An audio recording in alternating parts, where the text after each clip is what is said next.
video of me breaking a hammer. Yep. You start by finding that joint. I done cut this one, but you just cut straight through that joint. It's kind of a pain in the butt. You got to go in and around that bone. But then I turn it over, clean all the fat off of it, so I can get off of the outside edge. Clean all the fat and get off the outside edge without wasting too much meat.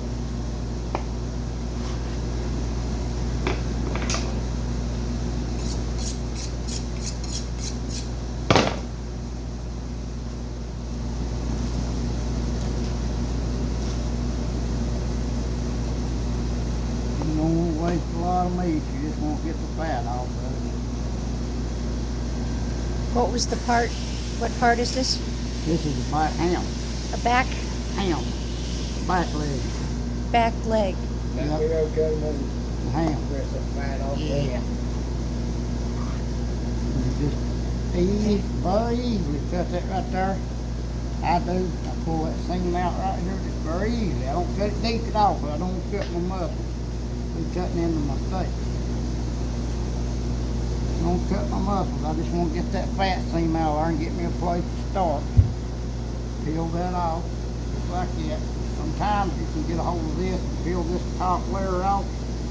Right easy like this. If you can, I suggest doing that. Stick your finger under it, work around it, and peel that off that muscle if you can. That gets you a start on that muscle. Then you take your finger, you work in between this muscle and this muscle. That's your sirloin, that's your top round. Work between them muscles. Just take your knife and I try to stay in the seam. That's dry, so I'm getting into that cap just a little bit down there. And then you just stay right in that seam. Pull up just a little bit on these. But you on YouTube. Pull up just a little bit on these like this. And you lay these muscles open without cutting your muscles. Now I'm getting down here like that, right up under this muscle.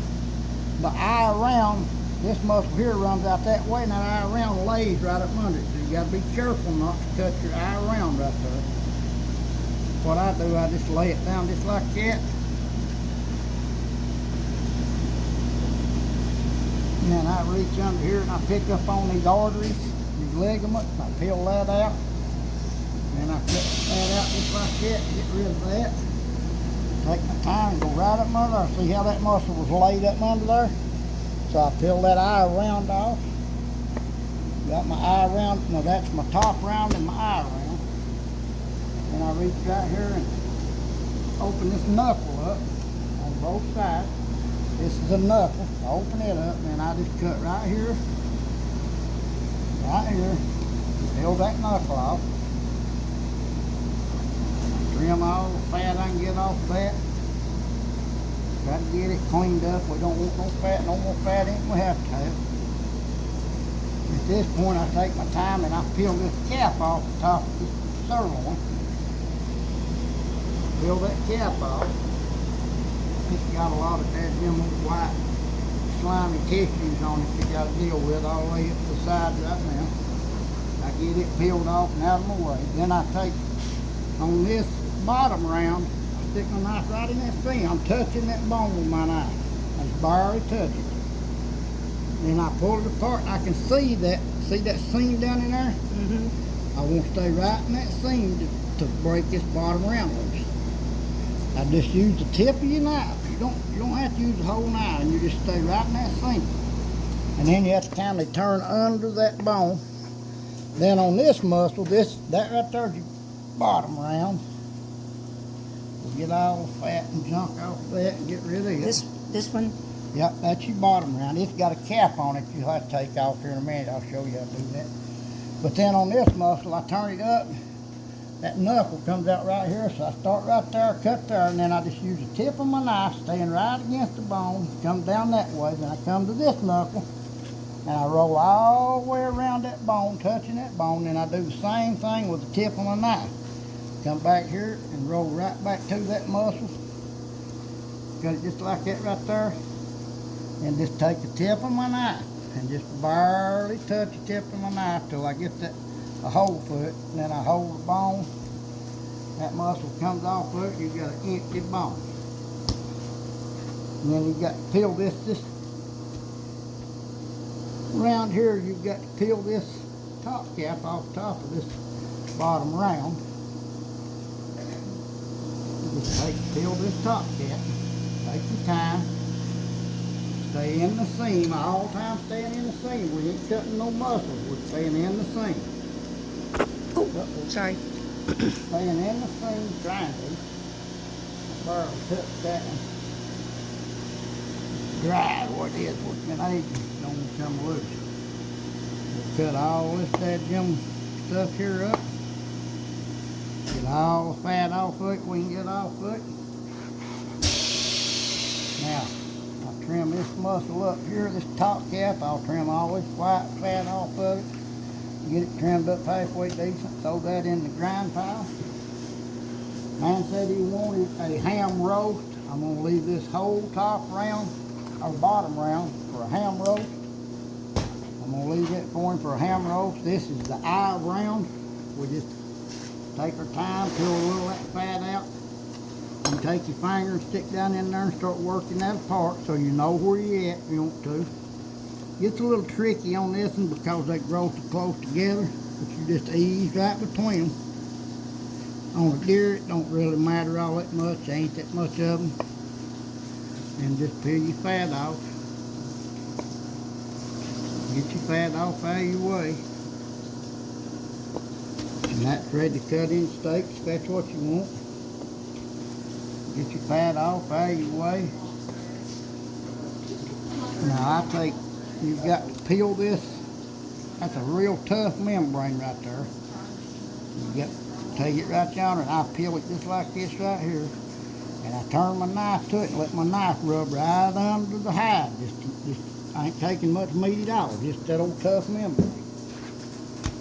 And this muscle here, this top round, it's a two-headed muscle. You've got a muscle, the grain on this muscle is running this way, and this way, and this way, that way, and that way. It runs directly that way and that way. So you're running two different grains. On a cow, you cut it a little different. On a deer, I just peel this right here off, just like that. Get it out of my way. I turn it where I'm cutting 45 to the grain. The grain's running 45 to my knife. I'm going to peel this end off, throw it in the grind pile. Cut my steaks just like that right there out of it, and that way they'll be as tender as they can be. They may not be the tenderest steak in the deer. Are you going to cube those? But they'll be tender, and I am going to cube them. Yes. All this goes in the grind. This is the sirloin. I'm going to clean it up, get it cleaned up. Trim all this junk off I can trim off. Try to get all the white junk out of it I can get out of it. The more of that you clean off of a deer, the better off you are. It ain't like a cow. Cow's got good flavor. The cow's a lot bigger. Cow's got good flavor in that fat. Deer meat don't have good flavor in the fat. Then I'm going to cut this end of this muscle off. Throw it in the grind pile. And I'm going to cut a steak or two out of these right here for a cube steak. That would be a sirloin steak. A cow or something big enough to call a sirloin steak. On that end and this end, they get tough. So when I get to my ends, I grind the ends. This is the eye round, which if you've ever seen an eye round roast at the grocery store, most of the time they'll take a cow and cut that muscle in half to call it eye round roast. I make little old medallions out of them and I cube them just like I do the rest of it. Throw my ends again, throw them away. Now on the back strap, this is the back strap. Some people call it tenderloin. It's not really a tenderloin, it's a top loin. It is a loin, but it's a top loin. There's so many people call it tenderloin that I mark it tenderloin because everybody knows what it is. This part of it right here is actually part of the neck. I peel it off. Then I'll sit right here, I'll lay it down. I'll do it just like you're doing a fish. Trim that white off. I do this just like you're doing fish. I lay it down and I fillet that top cap, that is a tough film on top of it. I have to lay it out just like that. Now once you get back here, that muscle runs up. You see how I run up? I run up because that is actually part of the neck. It's not part of the true backbone. People think it's part of the tendon or the back strap, but it's not. See how that meniscus comes between that two? I peel it out, and then I'll take this right here and peel this off all the way down. And I'll roll it over just a little bit, and I'll cut that off with this film right here. That goes in the grind pile. You can turn these around and make little medallions out of them. That right there, in my opinion, is the best cut in a deer. That would be a pork chop or a ribeye or a New York strip out of a hog or a beef. But in this case, we call it back strap, tenderloin, loin. Like I say, it's not a true tenderloin. It's a true top loin. Pork chop and a pig, ribeyes, New York strips and a cow. Once again, pull this piece of neck off of the back strap. Since that's pretty big, I'm going to cut that little bit of meat off of it. Throw it in the grind pile. Can't afford to waste meat. People go out and hunt them. They don't want to throw it away. Sometimes that'll have a hard lip on it right there. You have to trim that lip off. But I done them pretty good and they done all right. Lay your knife down, lay it out. Trying your best not to lace no meat. Left a little bit that time by accident, so I'm going to peel it off. Ain't much at all. We can grind it. Do the same thing on the other side. And then once again, it run up, fall in that piece right there. What's this one called? That is the back strap. That's just the other side, right? The other side of the top. Okay, one. yeah.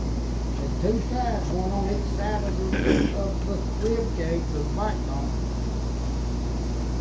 I'm going to go ahead and cut this piece of neck meat off of this. Cut that little piece of neck meat off and get that film off of it. Get rid of that.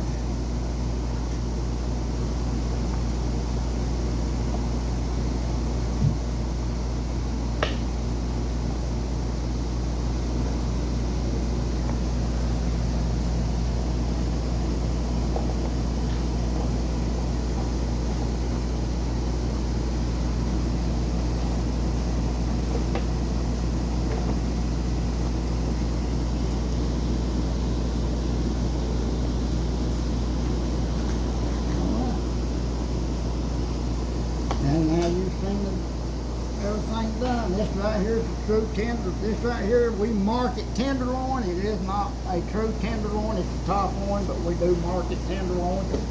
These right here are the true tenderloin. And that they are. They are tender.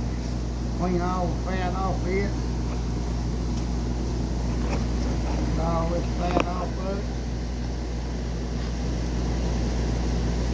Set.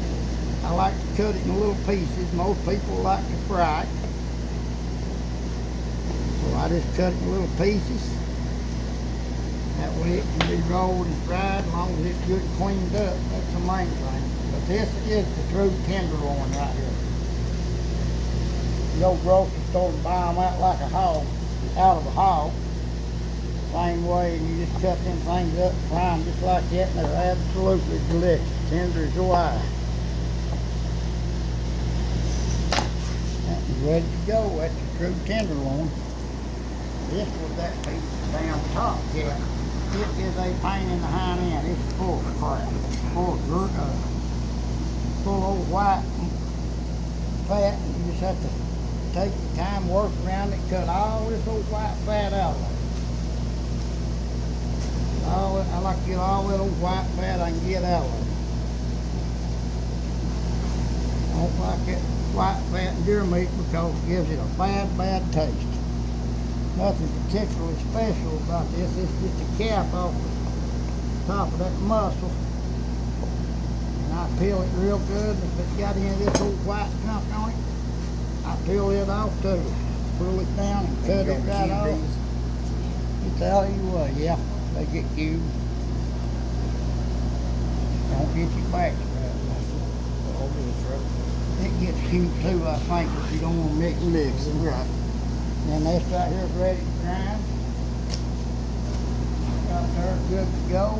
Clean this up just a little bit more. What's that? Okay. That's the inner one, it don't need to be used. Try to get all that old junk out of here you can get. You can't never get it all 100%.